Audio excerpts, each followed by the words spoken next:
The sun hung low, cruel and blazing, washing the grassland in gold and rust. Sarah's bare feet split against the hard ground, leaving bright drops on the yellow prairie stalks. Her dress, once fresh cream, hung in torn ribbons around bruised legs. She had run since before dawn, when the house still slept and her father's snores rattled the thin planks. Behind her, the town of Redemption Creek, what a joke, shrunk into dust. No redemption there. No salvation in that church where the preacher spoke of obedience while his eyes wandered where they shouldn't. Her father promised her to the blacksmith, a man with fists like his anvils, breath reeking of whiskey, temper flaring faster than forged sparks. The wedding was supposed to be tomorrow, or today. Time shattered in her flight. It didn't matter. She kept moving, though her legs shook and her throat burned like fire. Nebraska stretched out endless, harsh, unforgiving. Hawks circled high, shadows sliding over the grass like warning signs. She knew the risks. Wolves, rattlers, the sun itself, deadly as any bullet. Yet every danger felt kinder than what waited back in town. Then the wind shifted sage and something more. Sweat, leather. Her heart seized. They'd found her already. She stumbled to her knees, eyes raking the horizon, nothing but a shimmering line where earth kissed sky. A sound cut through the stillness, hoofbeats steady, sure, coming from the north. A lone rider crested a hill, a dark shape carved against the afternoon Sunday. Sarah's breath snagged in her chest. He rode as if born to the saddle, tall, straight, one with the horse. As he neared, she saw long black hair unbound, a decorated leather shirt, shoulders set with quiet pride, a warrior. In town the stories were poison, raids and scalps, white women carried off and never seen again. Folks spoke of Indians like demons with no souls and no mercy, but something in his bearing made her hold still. Maybe it was exhaustion. Maybe it was a deeper instinct older than fear. His horse, a paint mare, gleamed with good health, brown and white patches bright in the Sunday. He drew up 20 feet away, studying her with eyes as dark and unreadable as deep water. Sarah braced for the rifle across his back or the knife at his belt. Instead, he lifted one hand, slow palm out the sign everyone understood. Peace. You are hurt, he said in English, voice deep, words careful, only the faintest trace of an accent. She tried to answer. Only a croak came. Black flecks danced at the edges of her sight as she swayed. He dismounted in a single smooth movement, taller than she'd guessed, lean. Powerful, he moved with the controlled grace of a mountain cat. From his saddlebag he drew a water skin, approached as one would a wounded deer, and held it out. Her hands shook as she took it. The water was warm but clean. She drank too fast until he gently eased it back. Slow, he cautioned. Too much will make sick. Up close, he looked younger than she first thought. Maybe 30 winters, sharp cheekbones, a strong jaw, a thin scar cut from his left brow to his hairline. His eyes held no hungry cruelty, only weariness, and a grave kind of reading, as if her shredded dress and bleeding feet told him a story. Please, Sarah finally whispered. I can't go back. I can't. He studied her a long moment, then glanced toward the direction she'd come. His expression hardened, like a hunter catching sign. Men follow. She nodded. Tears carved clean lines through the dust on her face. My father. Others. They'll make me. The words choked off. He rose, scanning the horizon with practiced eyes. Whatever he saw or didn't settled something inside him. He returned to his horse, pulled a blanket and soft leather strips from his pack. Feet first, he said, kneeling. He motioned for her to sit. When she did, he cleaned the cuts with water and wrapped her feet. His hands were steady, efficient hands that had tended many wounds. Sarah flinched at first. Every touch in her life had hurt, but slowly, her muscles loosened as he worked. My name is Joseph, Running Elk, he said, binding the leather. My mother was white, taken in a raid when she was young. She chose to stay with my father's people. Taught me her tongue. He looked up. What do they call you? Sarah, she whispered. Sarah Whitman. Sarah, he repeated, careful with the sound. Where you run to? The question she'd dodged since slipping out into the dark. Where could a woman alone go in a country this big? No money, no kin she could trust. Only housework skills and surviving her father's fists. I don't know, she admitted. Away. Just away. Joseph Running Elk finished the wrappings and sat back on his heels. The sun sank lower, painting his bronze skin with soft light. He seemed to weigh more than a simple choice, like he was choosing a path, not a moment. Dark comes soon, he said at last. The coyotes hunted night, men too. He stood and held out his hand. You come. I know a place. Her gaze fell to his open palm. Every lesson she'd been taught screamed, savage, heathen, danger. Those same voices told her to obey, to marry, to submit, and those voices had driven her barefoot into the prairie, bleeding and terrified. She took his hand. He lifted her with ease, steadying her when she swayed. He wrapped the blanket around her shoulders, then set her on his mare as if she weighed nothing. She tensed, expecting him to mount behind her, to press close, to take what he wanted. Instead, he took the reins and walked north toward a thin line of cottonwoods along a distant stream. They traveled in silence as the sun kissed the horizon and set the plains on fire. Sarah clutched the blanket and watched him. How different this felt from any man she'd known. Joseph Running Elk moved with purpose, glancing back only to check on her, never with that look that made her feel like prey. Twilight turned purple as they reached the cottonwoods. A small stream gurgled between the trunks. In a sheltered bend, a simple framed shelter of bent saplings and hide waited. Joseph helped her down, touch brief and impersonal. Rest, he said, gesturing to the shelter. I make fire. She limped to the opening and sank onto a buffalo robe. Through the gap she watched him tend the mare, first unsaddling, brushing with practiced strokes. Only when the animal was cared for did he gather wood. So ordinary, so human, a man doing simple work as the dark closed in. Her throat tightened. When had night ever felt safe? A fire crackled to life, shadows dancing on the cottonwood bark. Joseph slipped into the dark, returned with fresh water from the stream, set a small pot over the flames, added dried meat and roots from his pack. Eat, then sleep, he said, settling cross-legged beyond the fire. Tomorrow we go to my people's camp. The women will give you clothes, proper ones for traveling. Your people? Fear crept back into Sarah's voice. But I'm white, won't they? My mother was white, he said. Now she is Lakota. It is not blood that makes family. Sarah pulled the blanket tight. I can't be anyone's family. I won't be owned again. For the first time, a hint of a smile touched his stern face. Lakota women are not owned. They choose their path, their husband. They can divorce by putting a man's belongings outside the tipi. He stirred the pot. You would learn our ways, heal. Then choose what you wish. And if men come looking, then they learn that Lakota protect those under their care. The words were simple, said without swagger, but solid as stone. Protection without possession, strength without cruelty. It felt like a fairy story, one her mother would have told before the fever took her. They ate in quiet. Warm stew slid heat into her bones. Her eyelids grew heavy. Habit made her fight it. Sleep, Joseph Running Elk said gently. I keep watch all night. Sarah, who hadn't slept easy in years, curled on buffalo robes in a shelter of bent wood and hide, while a Lakota warrior watched the fire. The prairie sang coyotes calling, owls hunting, wind whispering secrets, and for the first time, none of it scared her. She slept, and she didn't dream of the wedding or her father's rage or the blacksmith's hard hands. She dreamed of running this time toward something new, bright, with possibility waiting beyond the horizon. Morning birds woke her. Embers crackled soft. Panic flared. Where was she? Then memory slid back into place. The flight. The warrior. The promise. Through the opening she saw him still by the fire. Posture alert. Eyes tired. Had he truly kept watch? The stream is there, he said, pointing.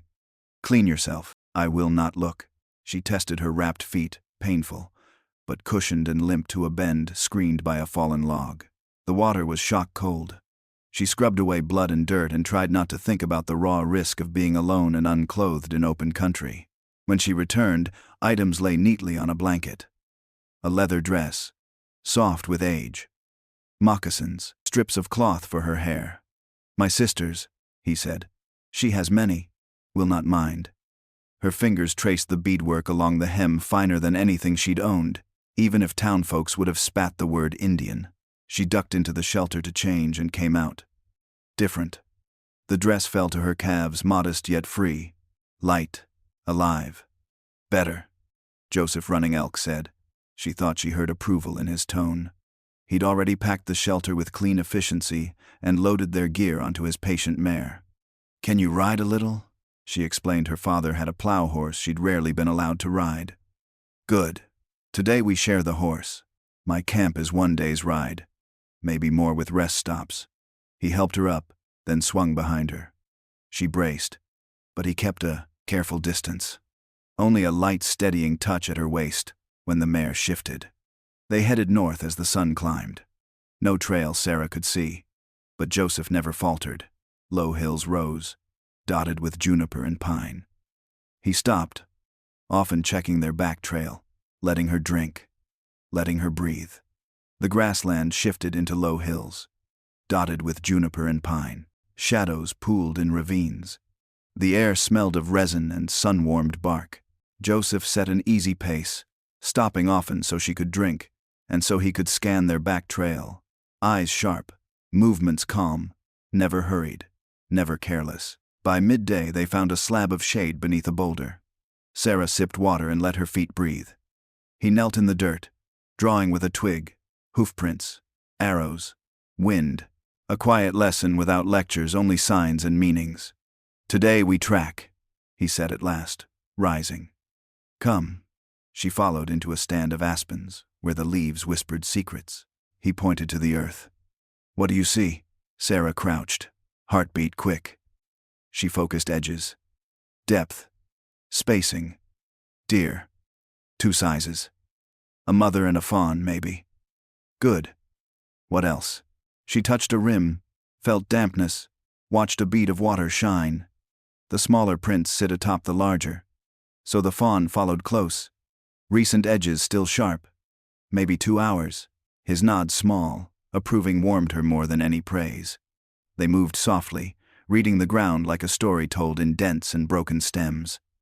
Why it matters, he asked as they walked, is not only food, it tells who moves through your world, animal, human friend, enemy.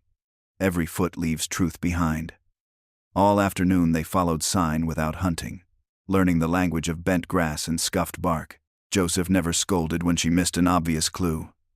He simply showed it, then let her find the next one on her own. By late day, the sky softened. They turned toward camp, only to find the creek swollen from distant rain. The ford they'd used had become a ribboning torrent that snarled at the stones. We go upstream, Joseph decided, scanning for a safer crossing. They walked a long stretch, no luck.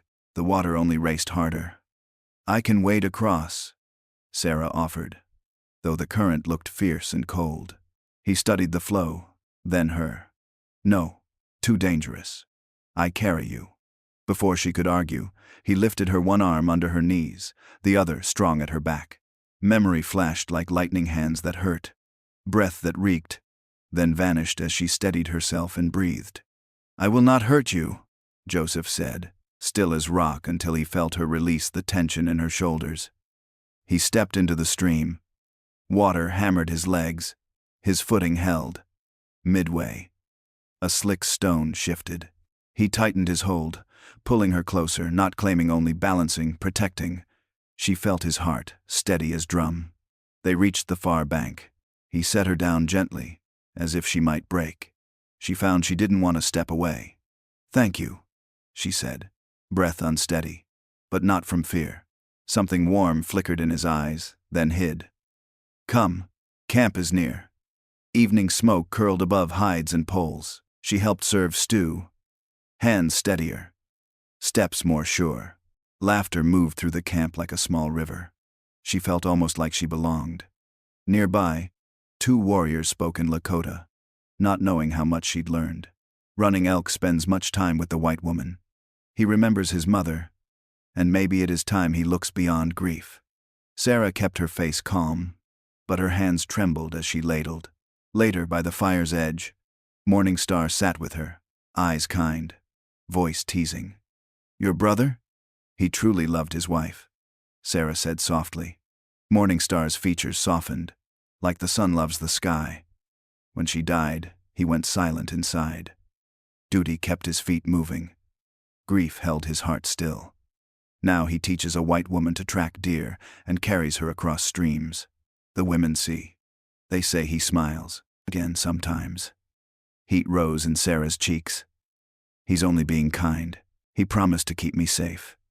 My brother does not make promises lightly, Morningstar replied. But safety is not the only song he sings when he thinks no one listens. Night spread wide. Sarah walked to the edge of camp where the stars opened like 1,000 doors. The sky did not crowd her. It welcomed her. She breathed. Footsteps approached quiet as a thought. Ken? Joseph asked, standing beside her. Too many thoughts? They watched the stars in easy silence. A coyote called. Somewhere a horse stamped. Wind braided through the grass. You are different now, he said at last. Stronger. I'm learning, she answered. Though I'll never be truly Lakota. In being Lakota is here, he said, touching his chest. Not in blood alone. You work hard. Respect our ways. The people see this. And you? The question leapt before she could stop it. He waited long enough to make her think she'd gone too far. Then, quiet as flint, I see a woman who chose fear over surrender, who grows stronger each day, who makes my sister laugh and helps the elders without being asked. I see someone I am glad I found that day on the prairie. Her heart thudded. In the old life, words like that had always been bait, a prelude to taking. He made no move to close the space. He let the words be enough. I dream my father finds me, she confessed. That he drags me back. Then he would face me, Joseph said. And all my people, you are under our protection now. I don't want to bring trouble to your camp. Trouble comes, whether we wish it or not.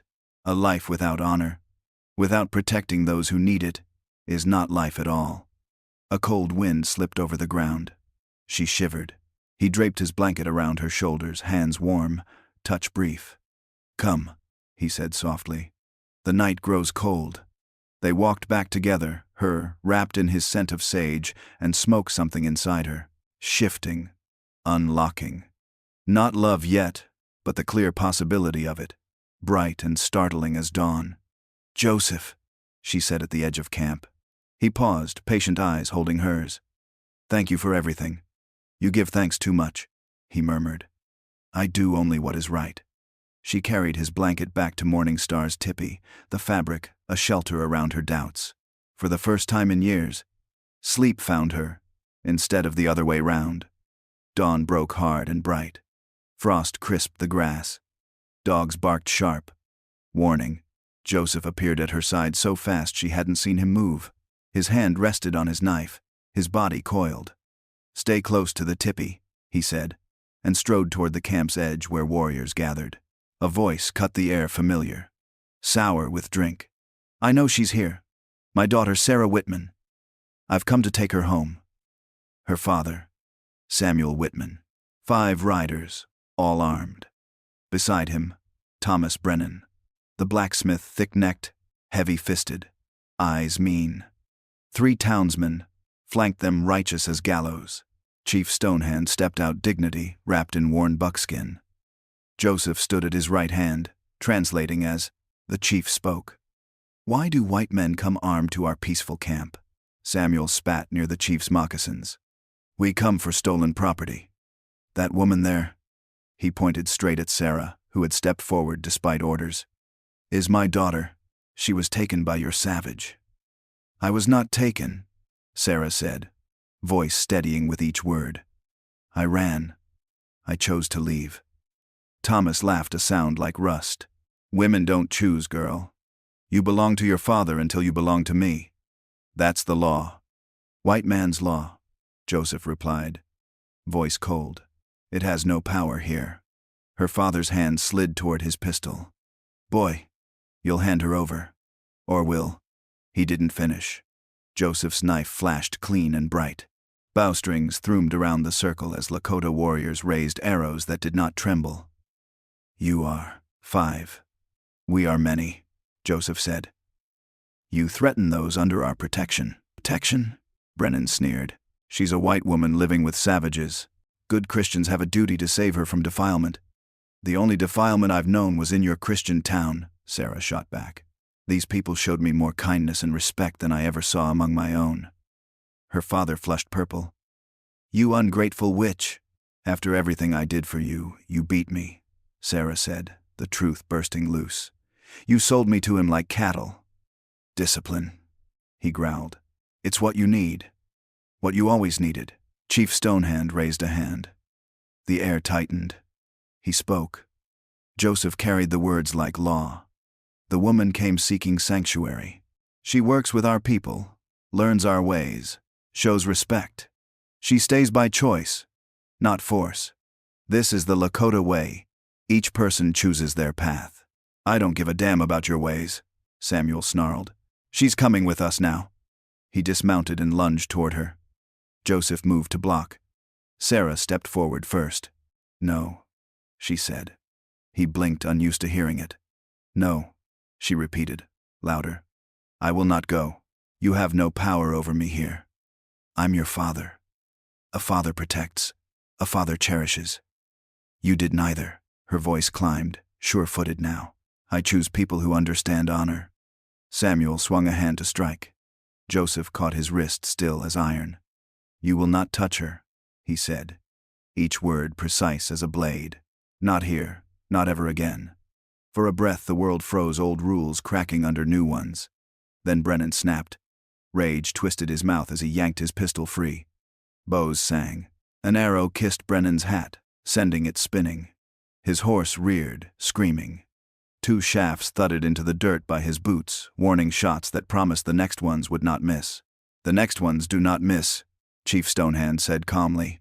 Joseph translated. Leave now. Do not return. Samuel tore his wrist free, backing toward the saddle. This isn't over. I'll be back with the cavalry. They'll burn this whole camp to get her back. Then they will find nothing, Joseph said. We move like wind. Your soldiers are slow and loud. We hear them long before they arrive. You're making war on the United States, one rider barked. Morning Star stepped forward, English careful but clear. We make war on no one. We protect a woman who asked for help. If this is crime in your world, then your world is broken. Numbers beat whiskey. 5 against 30 bows drawn, eyes cold. Thomas holstered with a curse. Get on your horse, Samuel. We'll handle this proper through the law. Samuel mounted, glared at Sarah like fire could burn across open air. You're dead to me, girl. You hear? Dead. You've chosen these heathens over your own blood. I've chosen freedom over slavery, Sarah said. Respect over fear. If that makes me dead to you, then I've been dead a long time.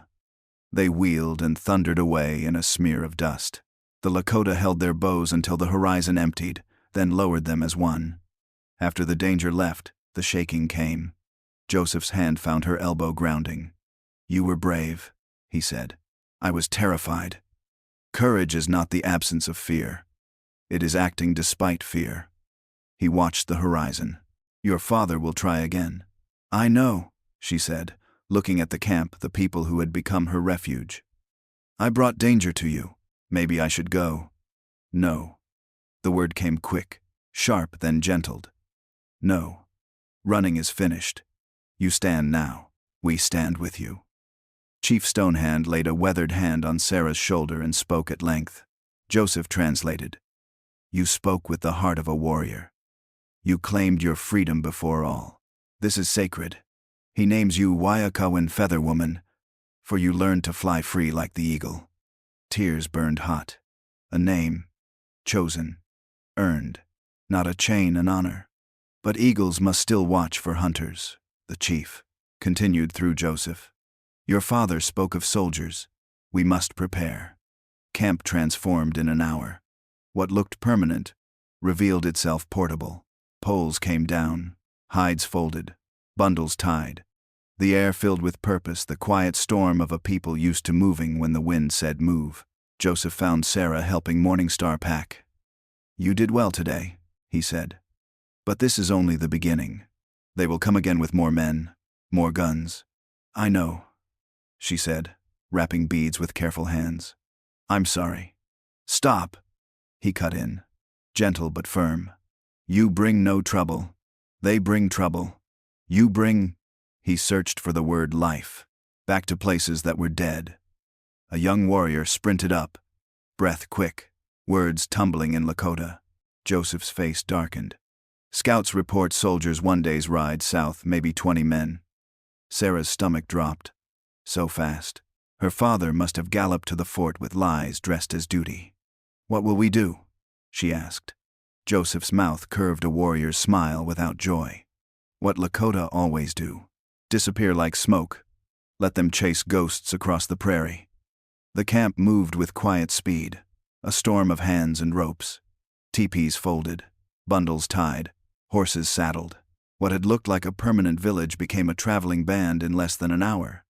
Sarah worked beside Morning Star, her fingers clumsy but determined, heart pounding at every distant sound.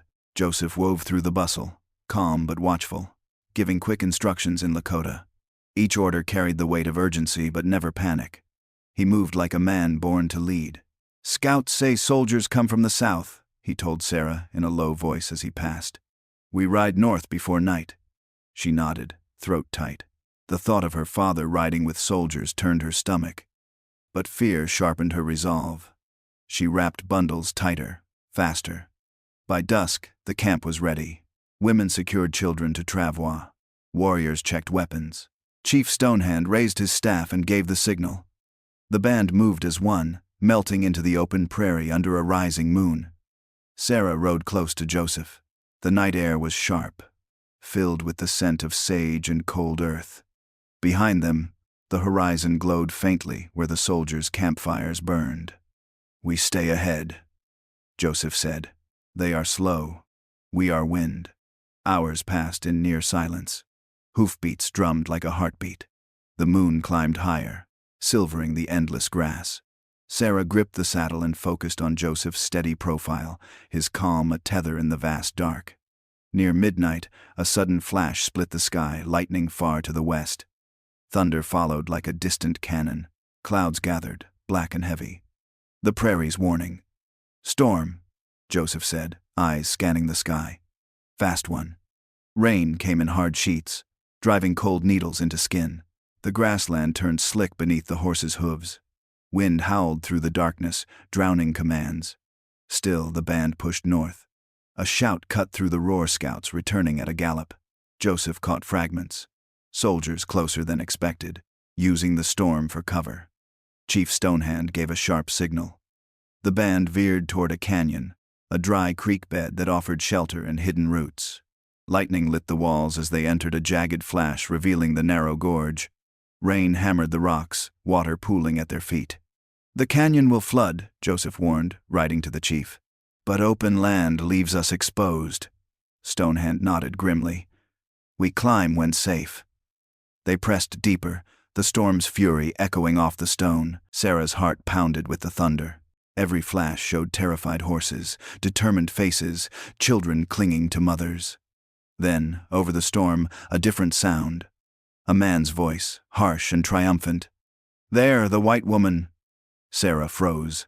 Through the curtain of rain, shapes emerged at the canyon's mouth. Soldiers. Mounted. Rifles glinting in the lightning. Gunfire cracked. Horses screamed. Chaos erupted. Too high ground, Joseph shouted. Flood comes. Before Sarah could react, a wall of water roared down the canyon, brown, foaming, unstoppable. Panic surged through the band as everyone scrambled for the canyon walls. Joseph's horse slipped, legs churning in the rising torrent. A shot rang out.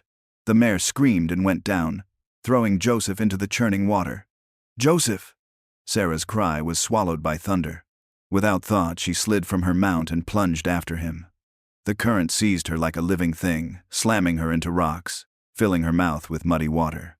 She fought, remembering stolen afternoons swimming the creek back home. Through sheets of rain she glimpsed him struggling, left arm hanging limp. Joseph! She lunged, catching his good arm. Together they let the current push them toward a cluster of boulders. They clawed their way onto the slick rocks, gasping as water raged around them. Gunshots cracked overhead, but the flood was deadlier. Soldiers scrambled for high ground, their ambush drowning beneath nature's fury. Joseph's sleeve darkened with blood. "Bullet grazed," he said through clenched teeth. "We have to climb," Sarah shouted over the roar. He nodded toward a faint trail zigzagging up the canyon wall. "Deer path! Go!" They began the climb, wet stones slick beneath their feet. Sarah led, Joseph behind, despite his wounded arm. Rain lashed their faces. Wind tore at their clothes. Halfway up, a figure loomed above them. Thomas Brennan. Rage twisted his face. Rifle raised. "Gotcha now, girl," he bellowed. Joseph moved to shield Sarah, but pain slowed him. The gun swung toward them. Sarah's hand found a rock. She hurled it with all the strength Joseph's lessons had built. It struck Thomas square in the temple. His shot went wild. He staggered, arms flailing. The whetstone betrayed him. He slipped, teetered, then fell backward into the roaring flood. His scream vanished beneath the thunder. Sarah froze, staring at the place where he disappeared. Her chest heaved. "You saved us," Joseph said simply, eyes steady despite the pain. "Come, we climb." They pushed upward until at last they found a shallow cave. The air inside was cold but dry. They collapsed against the back wall, muscles trembling, hearts racing. Joseph slumped, face pale. Blood seeped through his sleeve. Sarah tore strips from her dress and bound the wound with steady hands. Morning Star's lessons guiding her. "I killed him," she whispered, voice shaking. "Thomas, I killed a man." "You protected us," Joseph said. "No shame in this. I thought I'd feel guilty, but I don't. Does that make me wicked? It makes you alive." His good hand closed around hers. "He would have killed us both. You chose life." Outside, the storm raged. Gunfire faded to scattered echoes. Neither soldiers nor warriors could fight a flood. The canyon belonged to the water. Sarah pressed closer, sharing warmth as the wind cut through the cave mouth. For the first time, being near a man brought comfort instead of fear.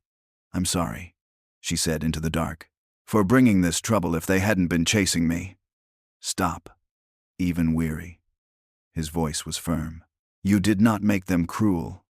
You only chose to live free. The consequences are theirs, not yours." The storm roared on. They sat shoulder to shoulder, listening to thunder and the mad rush of water. Fear and exhaustion twisted together until Sarah couldn't tell them apart. Joseph broke the silence. "When soldiers attacked our teepee, I pulled Winter Dove from the fire. She was already gone. I held her as her spirit left. Powerless." His grip tightened slightly on her hand. "Today you pulled me from the water. You fought for my life. This helps heal. Something I thought would never mend." Sarah turned toward him in the dim light. "You've saved me more times than I can count. Now, we save each other. That's partnership." A faint smile touched his lips. "This the whites do not understand. Strength shared is strength doubled. Despite the flood, the soldiers, the chaos below." A deep calm settled around them, two lives joined by choice, not force. Outside, the water still roared, but inside the cave, a different storm was passing, one that had lived inside Sarah far longer. Here's the rewrite of the following segment, keeping the narration tense and action-driven while skipping any explicit intimacy. All dialogue remains exactly as in your source. Grammar divided by punctuation is cleaned, and the language stays clear and dramatic. The storm finally broke, leaving a heavy silence over the canyon. Water still raged below, but the furious downpour softened to a steady drizzle. Sarah and Joseph huddled in the shallow cave, listening to the echoes of rushing water and distant gunfire fading into nothing. Joseph flexed his wounded arm. Blood seeped through the soaked bandage, but his breathing stayed steady. "We wait," he said. "Flood will fall by morning." Sarah scanned the dark mouth of the cave.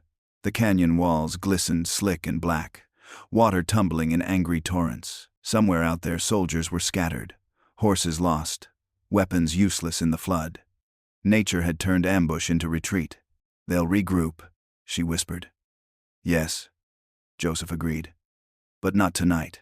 Storm stronger than any army. The cave smelled of wet stone and cold earth.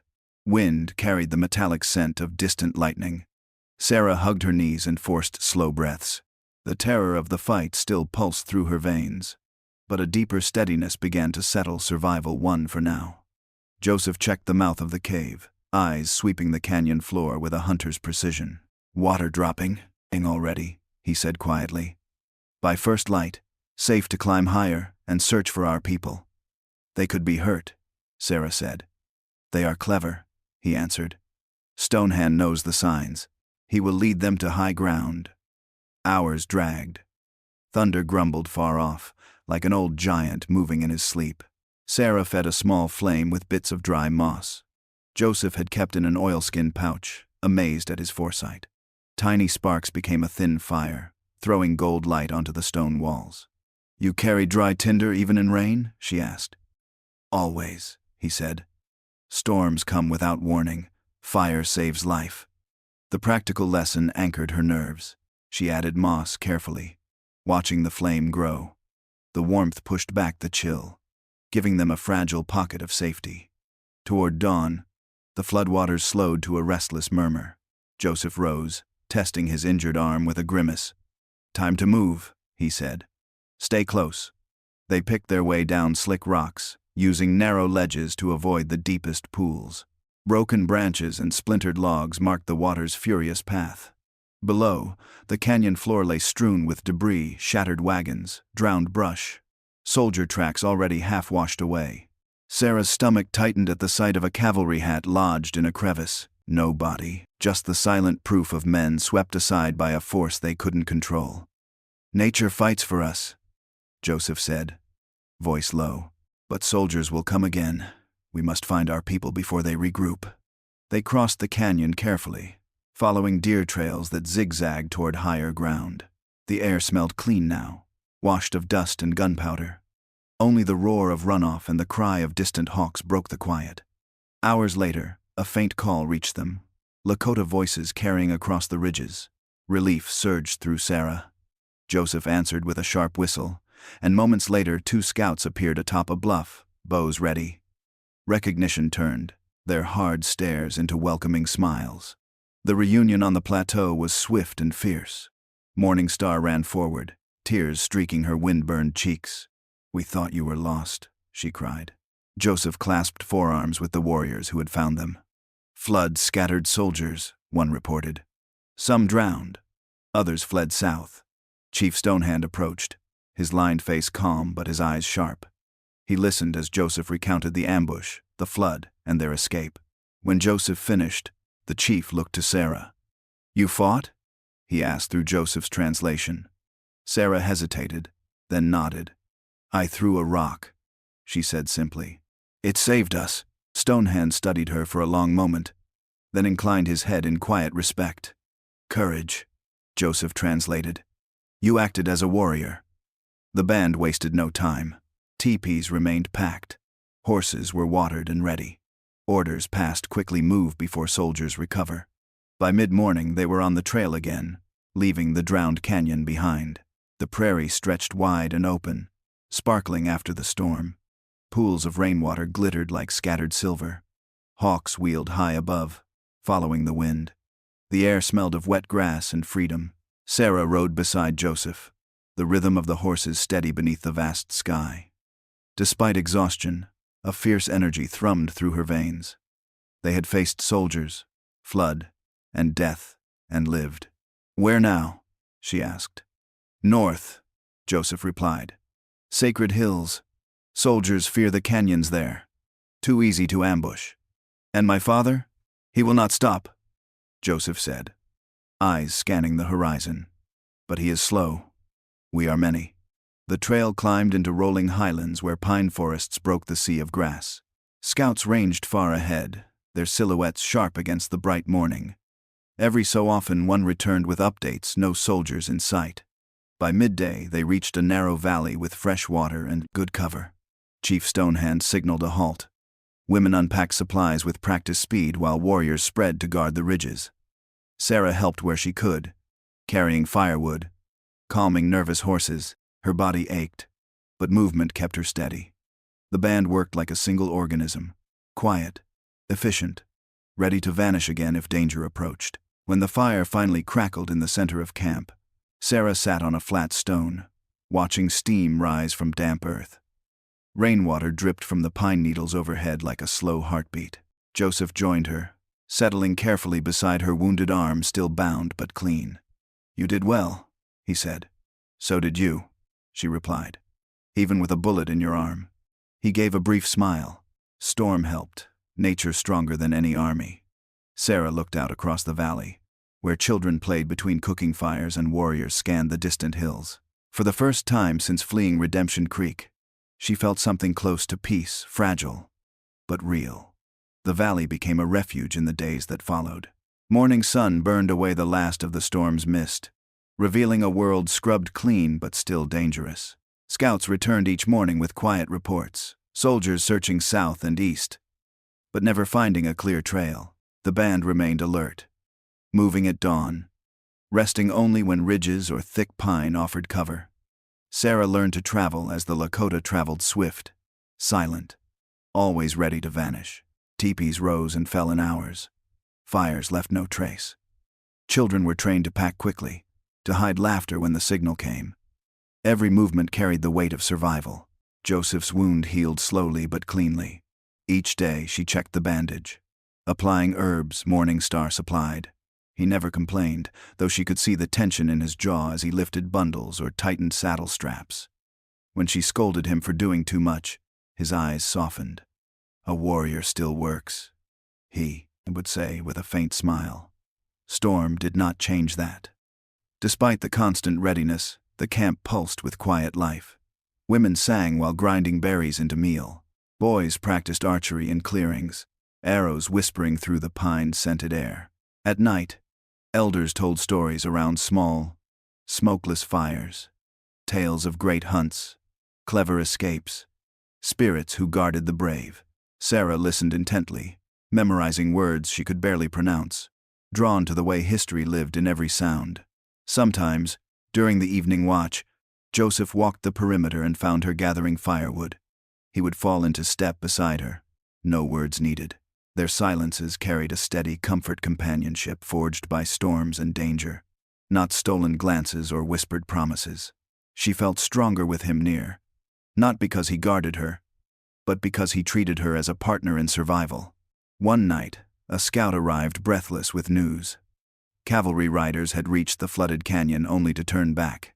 The water had erased the trail, and the soldiers argued among themselves before retreating to the nearest fort. For now, the chase was over.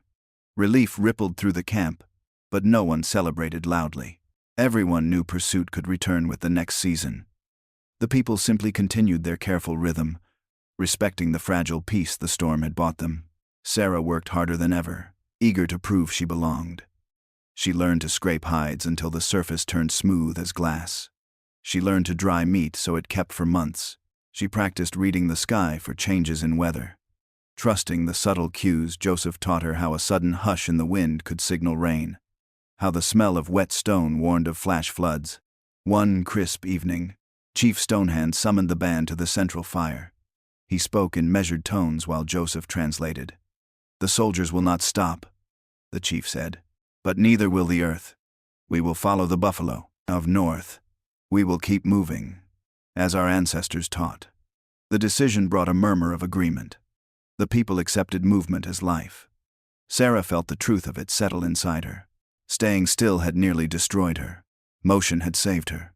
Later, as the camp prepared for another pre-dawn departure, Joseph found her folding blankets. "You have learned quickly," he said. "I had good teachers," she answered with a small smile. He tilted his head toward the horizon, where the moon hung like a silver shield. "The path ahead is long, but you walk it with strength." Sarah looked out at the endless prairie, vast, wild, untamed. The danger was real. Soldiers might return. Winter would bring new tests. Yet for the first time she felt no cage tightening around her. Instead, she felt possibility stretching wide as the sky. "We'll keep moving," she said quietly. "Whatever comes." Joseph's eyes met hers, steady, respectful. "Together," he replied. The next morning the band rode out beneath a sky streaked with rose and gold. Horses snorted clouds into the cold air. Children clutched small bundles. Warriors scanned the ridges. Sarah guided her pony alongside Joseph's, the two of them matching pace without effort. Behind them, the storm-scoured valley lay empty, the flood having erased every trace of their stay. Ahead, the grassland rolled toward the far blue line of distant hills, open, untamed, waiting. Sarah tightened her grip on the reins and breathed in the sharp scent of sage. The journey was uncertain, the danger far from over, but she rode forward with the quiet courage of someone who had claimed her own path and knew she would never be forced back into chains again.